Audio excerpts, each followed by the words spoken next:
কিয়ামতের দিন সবার আগে নামাজের হিসাব নেওয়া হবে। তিরমিজি শরীফের 413 নং বর্ণনা, ক্বালা রাসূলুল্লাহি সাল্লাল্লাহু আলাইহি ওয়াসাল্লাম, ইন্না আউওয়ালা মা ইউহাসাবু বিহিল আবদু ইয়াওমাল কিয়ামাহ মিন আমালিহি সালাতুহু ফাইন সালাহাত ফাকাদ আফলাহা ওয়া আনজাহ ওয়া ইন ফাসাদাত ফাকাদ খাবা ওয়া খাসিরা।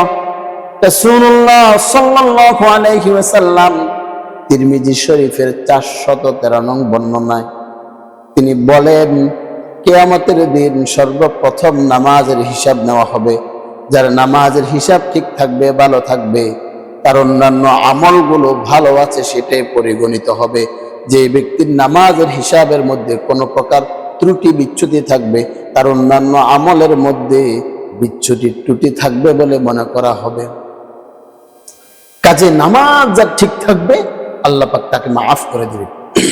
দুই ঠান্ডার নামাজ মানুষকে জান্নাতে নিয়ে যায়। ক্বালা রাসূলুল্লাহি সাল্লাল্লাহু আলাইহি ওয়াসাল্লাম, সহিহ মুসলিম শরীফের, বুখারী শরীফের 574 নং হাদিস, ক্বালা রাসূলুল্লাহি সাল্লাল্লাহু আলাইহি ওয়াসাল্লাম, মান সাল্লাল বারদাইন দাখালাল জান্নাহ। রাসূল বলেন, যে ব্যক্তি দুই ঠান্ডার নামাজ আদায় করবে, অর্থাৎ ফজরের নামাজ আর আসরের নামাজ, সেই ব্যক্তিকে আল্লাহ পাক জান্নাত দান করবেন। সুবহানাল্লাহ। যে ব্যক্তি ফজরের নামাজ পড়বে সে আল্লাহ পাকের জিম্মাদারিতে থাকবে। সহিহ মুসলিমের 657 নং হাদিস, ক্বালা রাসূলুল্লাহি সাল্লাল্লাহু আলাইহি ওয়াসাল্লাম, মান সাল্লা সালাতাস সুবহি ফাহুয়া ফি জিম্মাতিল্লাহ।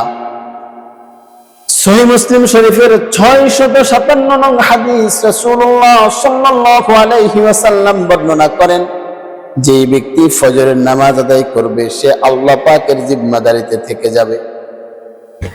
আজান দেওয়া, আজকাল আমরা তো আজান দিতে চাই না, নামাজও পড়তে চাই না। যে ব্যক্তি প্রথম কাতারে নামাজ পড়বে, আজান দিবে, রাসূল বলেন এটার ফজিলত যদি কাহারও জানা থাকতো তাহলে তারা সামনের কাতারে বসার জন্য